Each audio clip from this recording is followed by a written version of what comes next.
Okay, so I have a guilty pleasure. I absolutely love to watch reality TV. I know. Y'all are like, shame. I mean, I don't have time to watch it like 24/7, but I mean, I got my phone with me. I got Netflix on my phone. I've got Paramount, Apple, Amazon. Like, it's there. So I check it out every now and then. So I'm like hooked on this new one called Dubai Bling. Because I've always wanted to go to Dubai. Not to be the prostitute, if you listen to that last podcast of mine. But it's a beautiful, come on, who wouldn't want to go to Dubai? So anyway, Dubai Bling, of course, they're all rich, and they're just as catty as anyone else. And, thank God for social media. I know you guys, a lot of you hate social media and are like, oh, social media is going to be the death of us all. It's horrible. It's bad. Oh, it's so bad. But come on, at the very least, it has been extremely entertaining. You have met some people that you probably would never meet in your lifetime. You've seen some places you've probably never seen in your lifetime. And it probably, promoted you to go do some things you've never done in your lifetime. So there's a lot of good to it. But anyway, I say all that to say, you didn't realize how catty and petty the rest of the world was until social media came along. Unless you had friends who were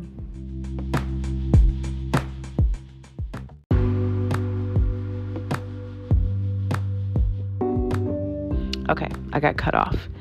So before social media came along, you didn't know that all these other races of people were just as fucking messy as blacks, whites.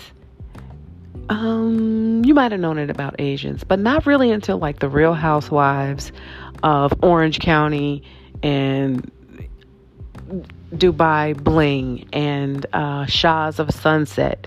You got Persians, you got the people from the Emirates. It's like, now you guys see, it is not just black women who are full of attitude. These other people got just as much attitude, and they are haughty-taughty with it. These bitches are the most stuck up, materialistic bitches you will ever see in your whole life on these shows.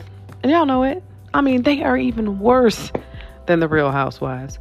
No, I don't know. Because you know what? If you're a millionaire and a billionaire, maybe I'll give you a little bit of a pass to be a bitch. But these Real Housewives of Atlanta, I don't really know that any of them are like actually millionaires and just really just doing some big major shit. Like, they became big because of the TV show, but they weren't necessarily big before that.